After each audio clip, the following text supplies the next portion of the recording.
First, FanDuel.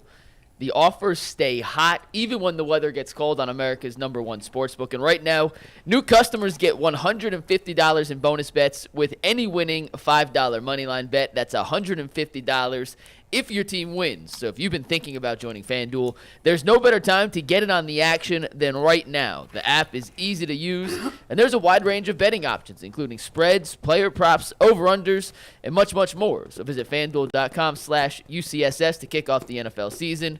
FanDuel, an official partner of the NFL, an official partner of the Ultimate Cleveland Sports Show. And if you have a winning ticket, make sure you tweet it at us so it can be featured on the show. Guys, we talked about it slightly yesterday, and we only got a few minutes before Chris Rose joins us, but I wanted to ask you guys this.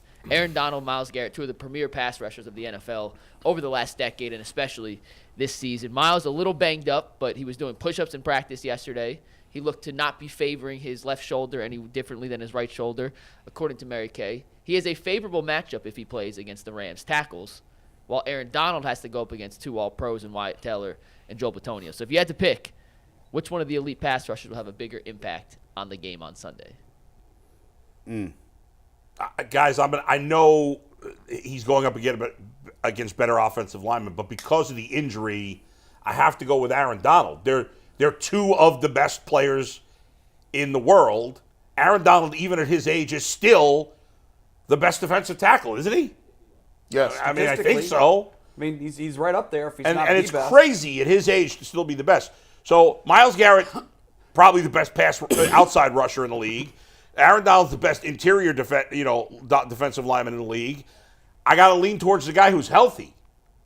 I think Myles Garrett will play well, but if Myles Garrett were healthy, it would be a no-brainer to me. But he's not. He's not going to be 100%. He's Superman, so it's possible. We won't know it. But I'll have to go with Donald because he's healthier. I think I have to agree with you because we've talked about the guards have to pay so much attention to the tackles this year, especially Joel on the left side with Christian next to him. Yeah. That I think it takes away a little bit from what he's trying to do. It's just human nature. And on the right side, Wyatt's a little bit better of a run blocker than he is a pass blocker. DeJuan's a better pass blocker than he is run blocker, and Hudson is what he is.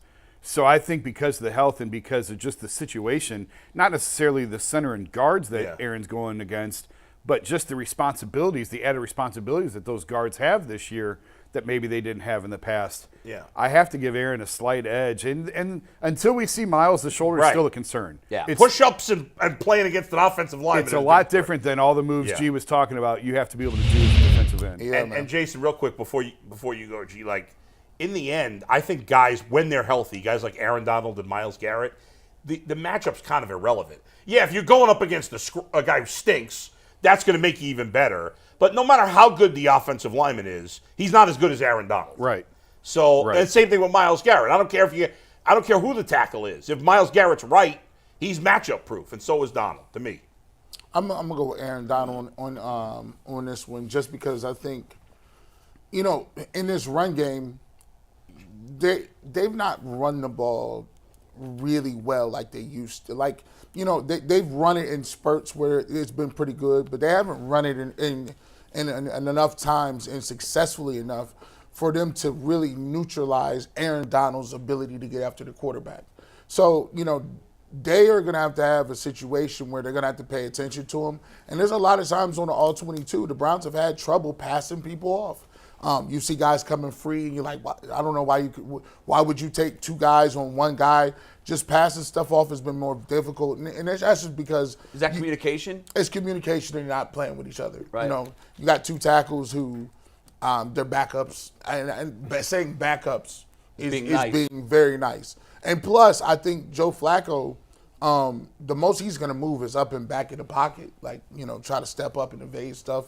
He's not going to be able to run around and do things with all the other quarterbacks. Aaron Donald has a chance to come free, and there's a chance that he might not tackle him because of the athletic ability of DTR, Deshaun Watson, or PJ Walker. That's not there this week. So for me, Aaron Donald, I think, is going to probably have a pretty good game. And if the running backs don't get downfield quick enough, I think that he's going to have a couple tackles for a loss, and it's just Aaron Donald. It is what it is. And Myles Garrett is a little banged up. Yeah, I think Did you guys, by the way, Jay, did you guys see that? I was just thinking of this because you said it. Did you see that play when Dak looked like he was dead sacked. Oh, yeah. And he busted. That was Absolutely. unbelievable. I know. He looked good last night. He's in the MVP conversation. Last 6 weeks, he's playing better than anybody. Yeah, quarterback. his numbers have been unreal. The Cowboys at this time of the year are devastating. They're the best team in the world every year. They are. at They this usually time. fall apart in See in December. We'll January. see. And See in then January. the Yeah. clock strikes and they turn into the Cowboys. And they've got to figure out a way to get by the Eagles, no matter what. I think to get Dak's to where they playing want his to go. best football, but I we'll do- see. I He do is. too. He's playing Yeah. very, very Yeah. well. And really, it's just been a good team effort. Their defense had some breakdowns last Yeah. night, but Michael Parsons. I'm with you guys. I have to give the edge to Aaron Donald on this one. And also, you mentioned the quarterbacks. I think because the quarterbacks do. Flacco's the standing target. Yeah. Not that Stafford is a mobile quarterback, Right. but I think he's able to move around and maybe slide in the pocket a little bit more gracefully right now Yeah. than Joe Flacco. And because we've seen what this looks like, we have seen what Myles Garrett looks like with a bad left wing. He tried to play with it last year, and we all sat week after week and said, "No, this guy's just not himself. This injury is worse than what we thought or what we're being told." And because of that, I think that I don't think that Aaron Donald's going to be the disruptive force that we've seen him be in the past, but I do think he's going to have a slightly better game and more of an impact on the game than Myles Garrett will. I hope I'm wrong. Yeah. Hope he proves us wrong. And you're right on the push-up things. There's so many exercises that you can do and pull off, Right. but there's certain moves, live moves, in real time when there's a 300-pounder trying to resist what you're doing, Right. where that can really be problematic. But By for the the way, most part, is this the matchup of the two least mobile quarterbacks in the league? could be. Yeah, I haven't looked at the other matchups this week. But, I mean, you got a who's couple less of statues. mobile? You got a couple of statues Yeah. back there for sure.